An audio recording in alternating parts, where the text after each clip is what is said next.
The Truth Girls.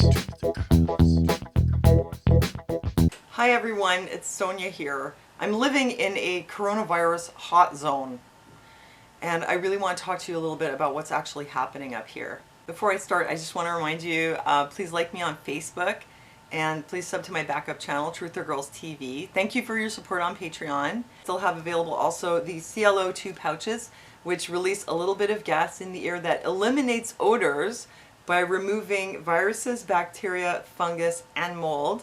And also I have the ClO2 tabs, which can be put in water to make a deodorizing cleaning solution. If you're interested, please click the link below for lots more info, and it's still 15% off and no shipping and handling for a 3-pack of pouches. So, okay guys, I live in Montreal. We're supposedly a hotspot. We've had a lot of deaths, and I feel like you should know the truth about what's going on up here. I have a little bit of insider information, especially because I have friends who are nurses, and I am also myself a home care worker. So Quebec is now in the 7th place in the world for daily deaths. That's the big news. In spite of the fact that we've been on lockdown since the 9th of March, the pandemic is not slowing down in Quebec. So the question on everyone's mind is, why are so many people getting sick and dying in Montreal from COVID-19? Unfortunately, of the entire country's 70,000 cases and 5,000 deaths, the city of 2 million people has 20,000 cases and more than 2,000 deaths, or about 64% of the entire province's death toll. It's been proven at this point that people are obeying the lockdown orders. They are staying at home. So the question is, if people are genuinely staying home, the elevated infection rate isn't normal either. Why are so many people getting sick and dying here? I think I have at least partly the answer to that question. In this article, they're discussing, that how this reflects disparities in society because the infections and deaths are disproportionately affecting the old, the impoverished, and the immigrants, and the healthcare workers, who a lot of them, by the way, are refugees. Tellingly, the statistics show, provincial data shows about 82% of the dead lived in seniors' residences, most of them public. I just want to add that seniors living in residences constitute only 20% of Quebec's seniors' population. And seniors constitute what, 25% of the population here? And the 82% of the dead came from 20% of that 25%. So roughly 82% of the people who died came from a segment representing about 5% of the population. Of the total 2003 dead in Montreal, 74% of them were over 80. 97% of them were over 60. Okay, so here's some of what's really going on. What you'll learn from this article is that as the emergency room crisis intensifies in the city, medical staff are observing for the first time that nursing home workers are showing up with full-blown COVID-19. That is to say, with severe pneumonia. Our crisis has mostly been in these retirement homes, right? And as of March 9th, we went on lockdown, and one of the stipulations of the lockdown was that seniors were not allowed to go out. Actually, they were confined even to their rooms. And family were no longer to act as like accessory caregivers. The immediate effects of this were that kicking out the families dramatically worsened the pre-existing understaffing problem. What we got were a lot of cooped up seniors not being taken care of. And immediately there was a huge boom of cases in the retirement homes. And it got so bad they had to call in the army. Meanwhile, though, the caregivers who were employed by the homes were allowed to work in sometimes several homes. So basically the staff brought the virus into the care homes. And these people are like confined in a really small space. I mean, the residents and the staff. Okay, here's the thing that's really interesting though. A nurse spoke to me about 2 very sick préposés aux bénéficiaires, or patient attendants, who were admitted to the ER with COVID-19 pneumonia. Both were in their 40s and had been working in CHSLDs without full personal protective gear. Both patients had high viral loads of coronavirus. High viral loads. So these people are confined in a small space. The workers at some point bring the virus into the retirement home. And a lot of the residents get it, and then the workers start getting it. And what's particular about this kind of situation is you have a lot of sick people confined in a small area. So the people who are coming in there and the people who are living there are then exposed to very high viral loads. In a lot of cases, when you get sick with something, it doesn't just matter whether you came in contact with some agent of illness. It matters how much of it you were exposed to. That's why, you know, if you drop something on the floor and put it in your mouth, 5-second rule, you probably won't get E. coli. Because it takes more than just like one little piece of bacteria or virus to make you sick. But these people are working in these confined quarters, and so they're getting exposed to high viral loads, and they're getting very sick. In New York, they had realized that 66% of the new hospitalized cases of COVID-19 were people who had been staying home. And when they looked further into it, they found that they weren't even working from home. They were retired or unemployed. And 45% of them were either Black or Latino. It basically paints a picture of people who are low income. They also tend to have a lot of pre-existing conditions. Besides the fact that these people probably aren't getting the best access to healthcare, another thing that might make them susceptible, it's possible that people are living in close quarters with other people. I mean, this came up a few times. If you're living with someone who's sick, or several people who are sick, and they might not be that sick, but you're exposed to a lot of virus, you get a high viral load, then that'll increase your chances of getting very sick and ending up in the hospital.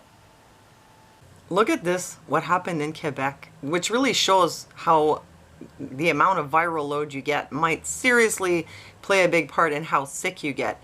100% of the CHSLD infected with a malfunctioning ventilation system.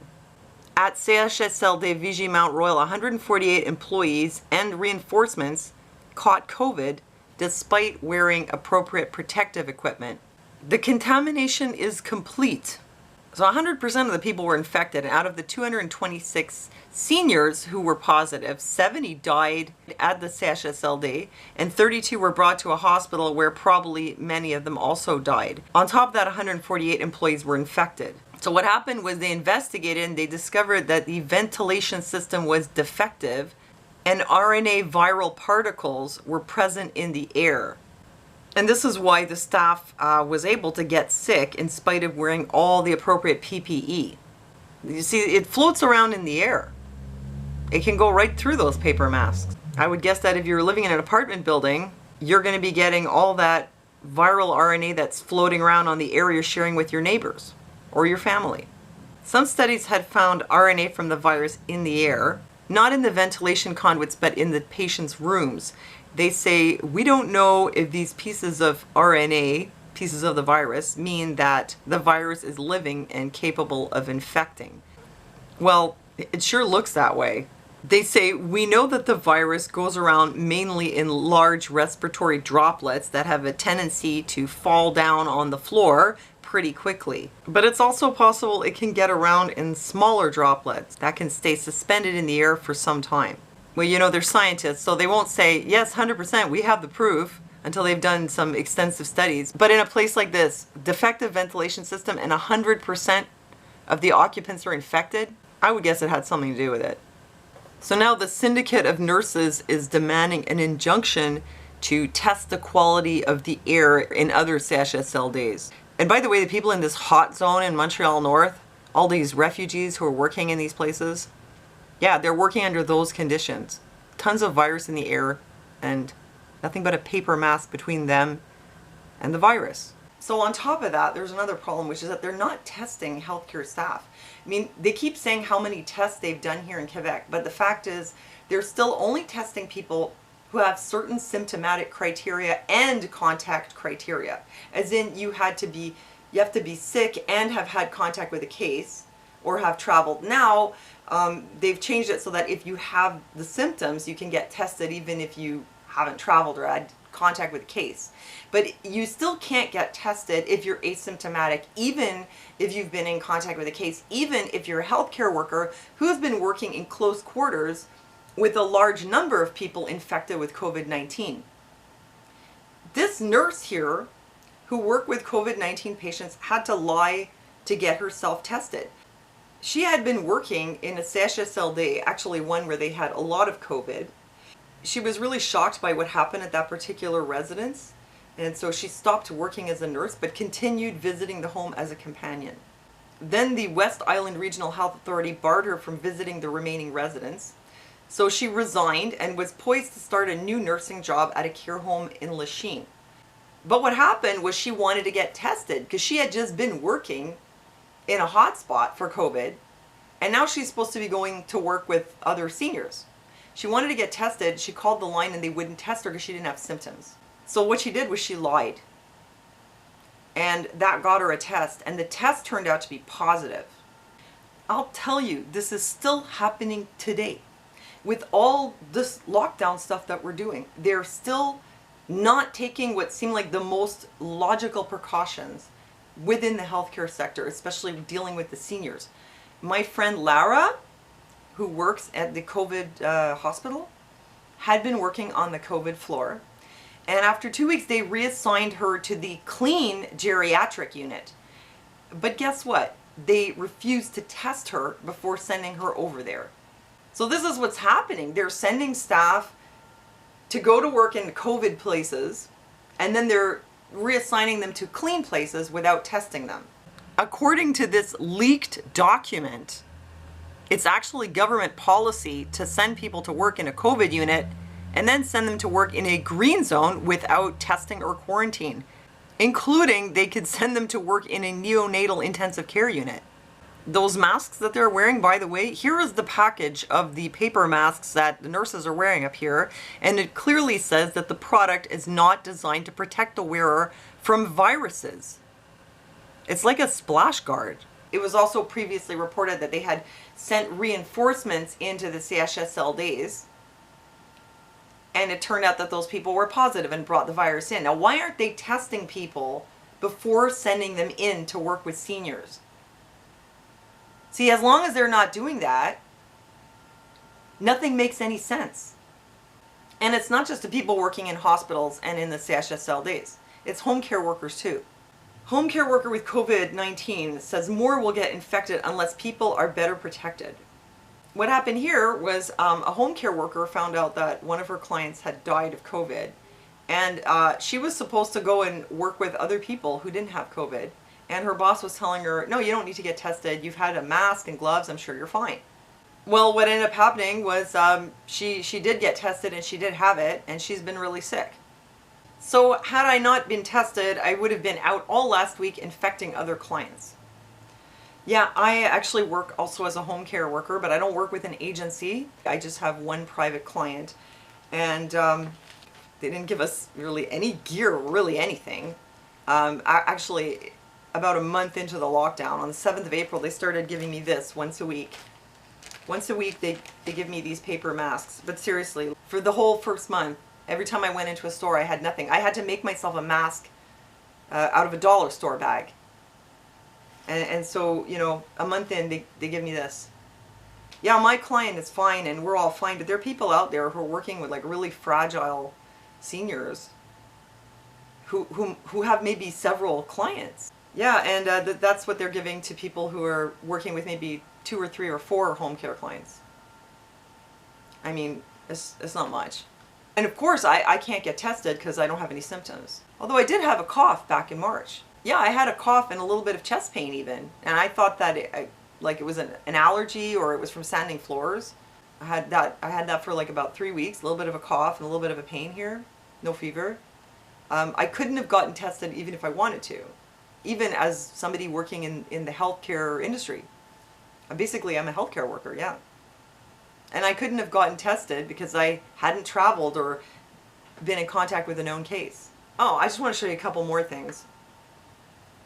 Also, the way that the healthcare workers are getting treated is really bad. The hospital staff, there's a video here of a woman showing that all the patients on her ward are COVID positive, and there are actually only just 2 people working there, herself and an orderly.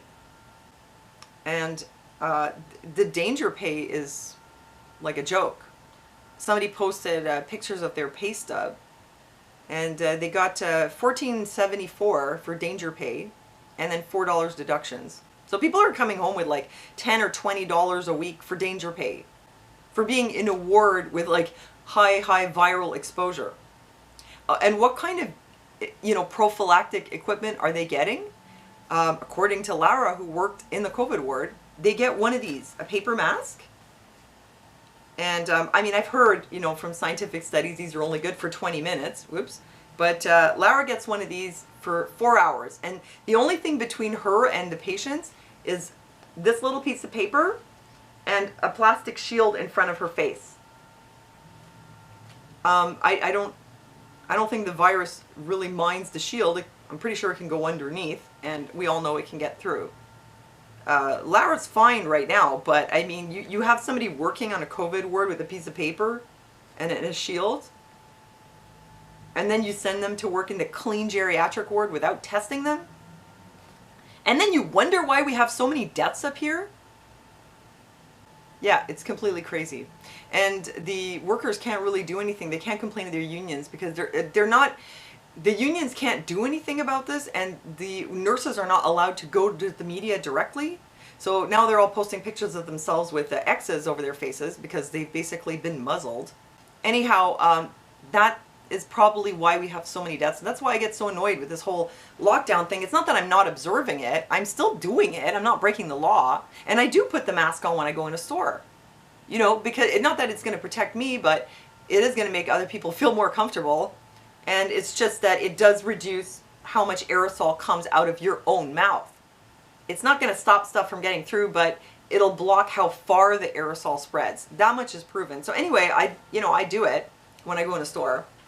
But I'm pretty pissed off about the way this is being handled here. Because if they were putting more effort into handling it properly in the healthcare sector, we probably wouldn't have to be on lockdown and have all the horrible effects from that on everybody else. Oh, and one more thing. As you know the story with my mother, she had the COVID, but what really almost killed her was dehydration, which was then easily remedied with an IV and could have been prevented by making sure that she was actually drinking. And I'm hearing this from other people too. Just now I had a phone call from someone telling me that their friend's parents, they died of dehydration. And also I've seen posts on Facebook of people saying, my parents have COVID and dehydration.